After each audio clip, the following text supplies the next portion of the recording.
Okay, one more అండి.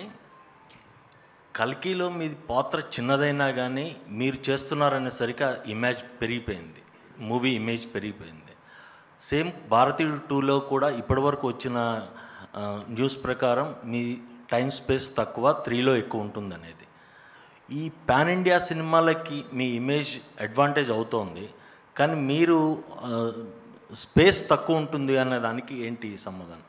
ఈ space అనేది హిట్లర్ గారికి కూడా ఆ స్పేసు కారణం చెప్పే most of the thing. Space లేదు, మనకి ఎల్బో రూమ్ లేదు అన్నారు. అది కాదు, ఎవడు ఈ కమల్ హాసన్ అని నేను అడుగుతున్నాను. Nothing is more important and whole cinema. అందులో మనం ఏం చేస్తున్నాం, ఏ పాత్ర. Suppose I'm a director, I have to do only direction, think about the whole film. Suppose I'm doing Senapathi, ఎందుకండి నాకు ఒక డ్యూయట్ పెట్టలేదు అని డైరెక్టర్ గారితో కోపడకుండా ఇంకా ఏం చేయొచ్చు అని ఆలోచించవచ్చు. The length doesn't matter at all. Okay, మేము 3లో ఫుల్ ప్లెజ్డ్ ఎక్స్పెక్ట్ చేయొచ్చా? 3లో ఫుల్ ప్లెజ్డ్ ఎక్స్పెక్ట్ చేయొచ్చా?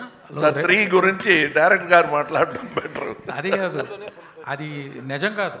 ఆయన ఫుల్ పిక్చర్ ఆయన వస్తున్నారు, ఆయన తక్కువ స్పేస్లో వచ్చేది అది నిజం కాదు. అది ఆయన రాలేని సీన్స్లో కూడా ఆయన గురించే డిస్కషన్ ఉంటుంది.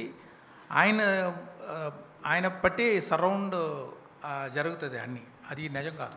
వెరస్ మీరు కల్కి చెప్పినట్టు నా గురించి అది ఎవరు ఈ సుప్రీం అనే ఒక క్వశ్చన్ ఉంటుంది. ఇందులో అలా కాదు.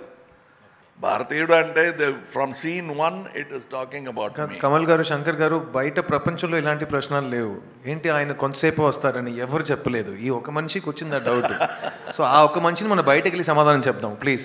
కమల్ హాసన్ గారి సినిమా ఇది. కమల్ హాసన్ గారు ప్రతి ఫ్రేమ్లో, ఆయన ప్రతి హార్ట్ బీట్లో ఉంటారు. అది అందరికి తెలుసు. సో అది మనం we can go to the next question.